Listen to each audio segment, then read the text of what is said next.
And Mark Penn is a pollster. He was a strategist and a pollster for Bill and Hillary Clinton. He wrote today that a majority of Americans believe that the Mueller team is biased and that there's a conflict of interest, which he says even in the Monica Lewinsky days, which he remembers quite well, was not the case in the country. He points out that given the president's approval numbers, many of those who say the Mueller team is biased don't even like the president.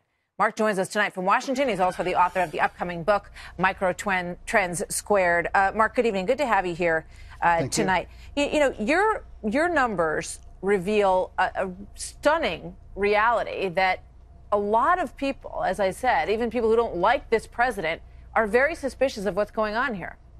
Oh, absolutely. I think you see how long it's taken just to get this basic information that existed within the Justice Department that we learned tonight. 63% say that they think the FBI is resisting giving the kind of information that they should give. And now 54% see that because of the friendship that the independent or special counsel has with Comey, he really has a conflict of interest. So, you know, you also point out that the numbers that you have in the piece that you wrote today for The Hill, these were done before any of these text messages came out from Peter Strzok. What kind of impact do you think that will have on the numbers and potentially the first actual look at this draft? Well, that's right. We polled this ending on December 11th, 2000. American voters. And I take a look at what's coming out now. I take a look at these text messages. Remember, there were 10,000, and it would take the FBI forever to go through them, and Fox News got them and went through them in 3 hours.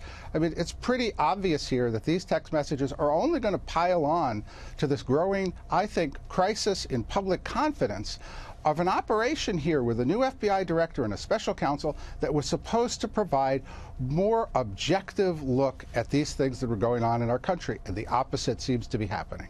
You also suggest that the dossier may have been peddled to the FBI. What do you mean by that? Well, I think you see here meetings that were held with FBI officials. The wife of one of the FBI officials was, in fact, paid for. What I say in the piece is, look, theories that seemed far-fetched 2 months ago, that this dossier was paid for by the Clinton campaign and the Democrats, peddled to the FBI, and then used to start the whole Russia investigation, even though it has tremendous amounts of clearly false information, I would have said that was preposterous. But now as these facts emerge, the public is saying maybe this is true. And if, as you say, you know, many of the people that you polled are not fans of this president or his presidency, and they feel this way, they watch this and say, you know what, this isn't fair. What happens now? I mean, what needs to happen now? Because then any outcome that's found by this panel isn't going to be trusted by a majority of the people, according to your numbers. Well, that's right. There's 40% in this country who are anti-Trump no matter what, 40% that are pro-Trump almost no matter what, and that middle 20%, when I see numbers like 63%, that means the middle 20% has real questions here. And that means these are not just partisan issues, these are real issues that are going to have to be settled in this country, and somebody who's an adult is going to have to stand up, say so, and clean this operation up. Who do you think that should be?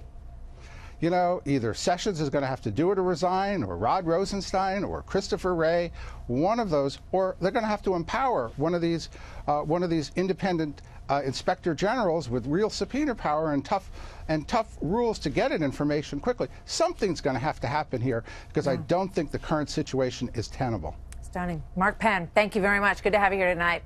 Thank you.